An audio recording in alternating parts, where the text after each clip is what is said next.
Hey guys, welcome back. Now, with the most recent apocalyptic flush out in the crypto market, you may be wondering what happens next. Fear has once again gripped the market, so a video to help people understand what is going on, why it happened, and what may be coming next is probably welcomed. And so in this video, we're going to be covering what the flip just happened and is it now over? We'll cover the game that Jerome Powell is playing and why it's causing major cracks in the economy, and then finish with why the next 30 days is critical. Okay, so first up, with a massive sell-off across the board in all risk assets, let's take a look at what is going on.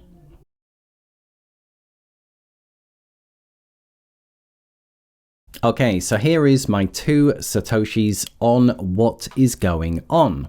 Well, just rewinding a little bit and taking a look at the year so far. So we're just looking at the S&P 500, and basically it's been a tearing massive year.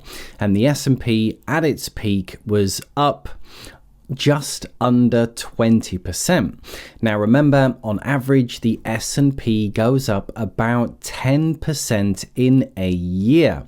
So the fact it was up 20% and it's only July, meaning its run rate could have been up to 40% by the end of the year. Things were going way too fast. People were getting mega greedy. This is why Warren Buffett suddenly sold a massive portion of his Apple position, his largest position, because this year had been booming. We can also take a look at Bitcoin, and obviously in just Q1 it shot up over 60%. Then, as we all know, it's gone sideways, peaking out at about 60%. So risk assets were also on a tear. And then if we look at the Nikkei, the Japanese stock market, this was doing even better, and it peaked out at just under 27% for the year. So basically, lots of greed in the market, everything was booming, and so what happened?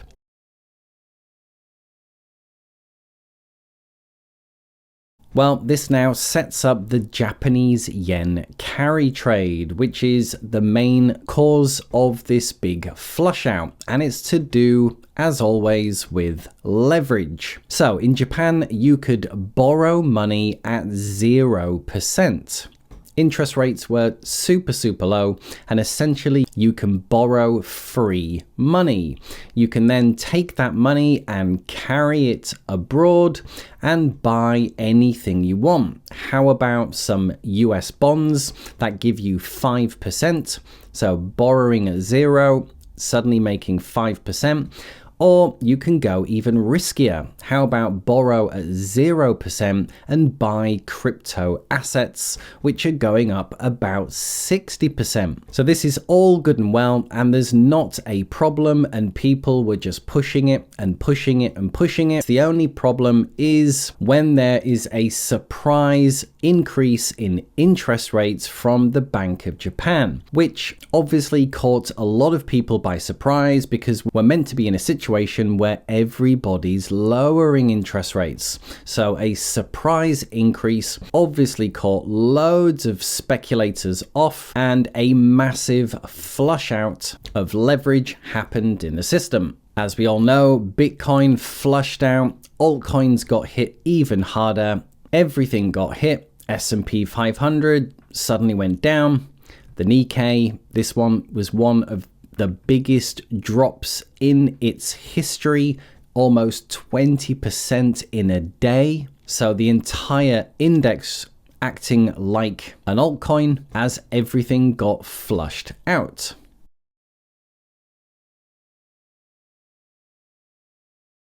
Now, we just need to take a look at the game that Jerome Powell is playing, as the US national debt has recently just tipped over 35 trillion.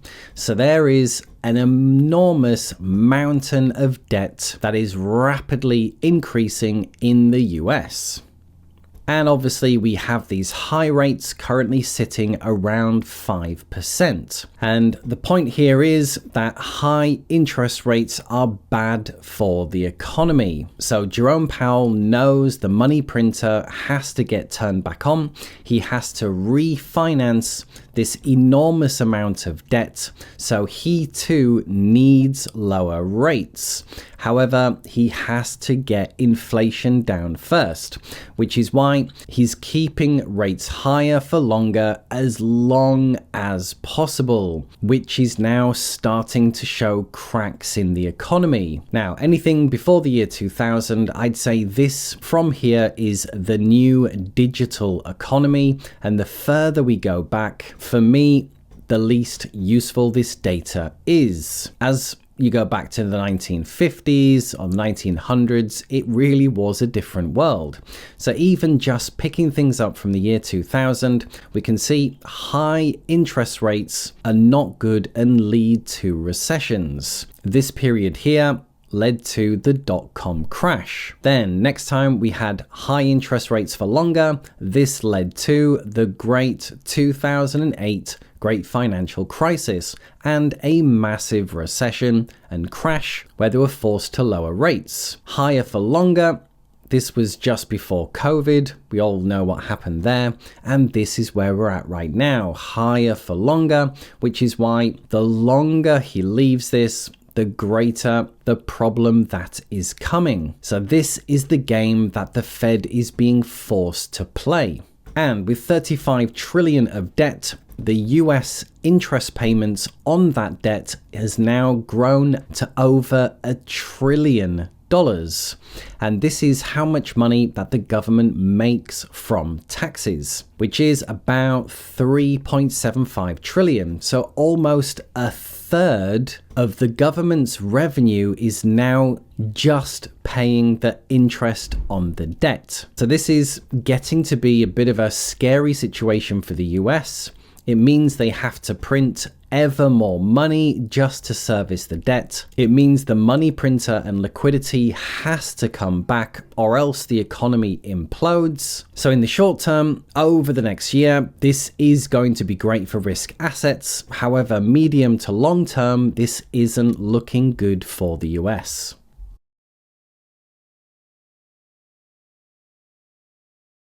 Now, for me, the cause, with it being the yen carry trade, doesn't really matter because these leveraged flush outs happen all the time in the crypto market, and there's a different reason every single time, but essentially it's the same theme. People getting too greedy, finding loopholes, using leverage, and then getting flushed out. So this happens again and again and again, which is why we get these epic sudden vertical crashes. Now, something I've covered in my recent videos last time we talked is that Bitcoin was ahead of the previous cycles, and I'd drawn on that at some point it had to come underneath as we're getting diminishing returns each time. Now, I drew on the line that ideally we'd be going up from here and it'd be at a later date where we'd come back under to finish the cycle. However, with this recent flush out, it's actually now just brought us back into more reasonable levels. Unfortunately, there still is an argument of another flush out bringing us back down to these levels. Now, ideally, again, we just want to see some nice healthy growth, bringing us back under at a later date. However, this is why the topic of this video being the next 30 days is critical, because what we can see that happened in the last cycle around this time. We're not out of the treacherous waters just yet. So again, ideally, I'd love to see it slowly rebuild and come back under at a later date.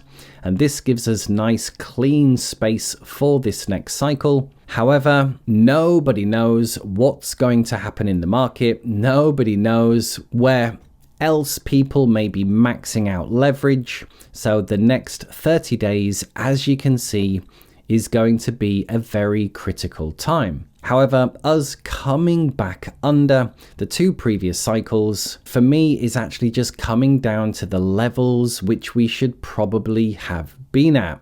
And as I've talked about before, it's the Bitcoin ETFs that brought us up a lot higher than we should have been at that time, making a new high before the halving, which had never happened before.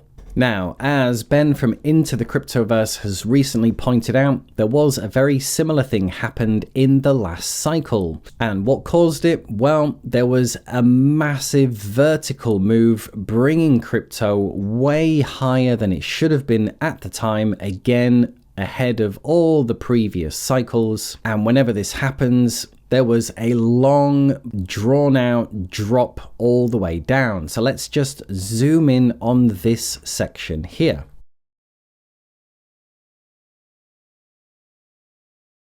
So this was the section here where it peaked out very, very early. And then, as you can see, a brutal time of just trending down, massive sell-offs all the way down. Now, this was actually the COVID sell-off. We'll just say this was an anomaly, but from this peak, even just to here, from up here, this was a good over 50% flush out for Bitcoin. So this did in fact happen in the last cycle. And then just to finish with this really important point, even though similar to right now, it looks very, very bloody, especially with huge 50% corrections. However, once the rest of the cycle plays out and we get the next 6 to 12 months finishing the cycle, this is an important point. Once we get the full cycle, this was the craziness that was happening at the time. It becomes irrelevant. And if you can just hold on, ride out the crazy times, there's a very good chance that once the rest of the cycle plays out, it will all become irrelevant.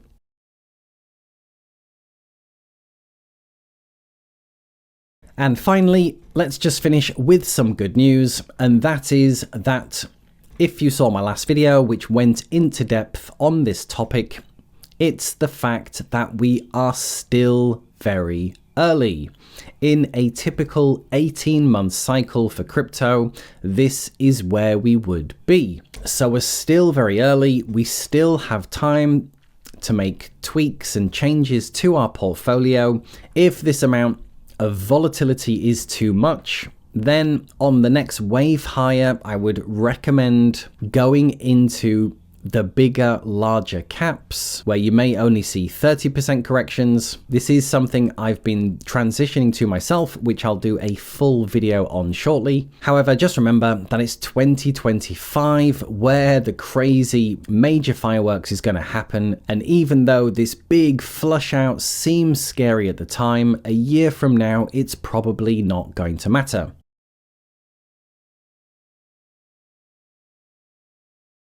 Crypto is notorious for 30 to 50% drops repeatedly. However, it seems no matter how many times that we hear it, it's until we actually go through one that it really sinks in. This time around, it was the leverage being flushed out from the Japanese carry trade. However, not that the cause really matters, because this is going to happen again and again over the next 6 to 12 months. Even after the drop, the S&P is still doing well for the year, so people are buying up the dip, but the most risky stuff like altcoins have still got a bit of catching up to do. But do remember, even though altcoins go down the fastest, no doubt, they also go back up very, very quickly as well when things turn around. Powell's game is to hold off raising interest rates as long as possible, as he knows the money printer must come back on, as they have an enormous amount of debt that needs to be refinanced, and they too need low rates. And as I went into greater detail in my last video, We are still early in this bull market, so if you can't handle the volatility, you still have time to make alterations for the rest of this cycle. And finally, remember, 6 to 12 months from now, all of this madness going on right now will probably not even matter once the full cycle has played out. So there you are, guys. Hope you enjoyed. Now let me know, were you one of the ones that bought the dip like myself, or one of the ones that's currently freaking out a bit? Let me know below. However, just remember to get rid of 100% of the comment spam and trading bots that plague YouTube comments. We are trying out the new SuperThanks Commenting system. So to get your question or comment read and replied to, or just to say thanks, then use SuperThanks below. And for now, just to say, if you did enjoy anything in the video, then drop a like, and a big thank you to everyone who does, and I'll see you in the next video. Bye for now.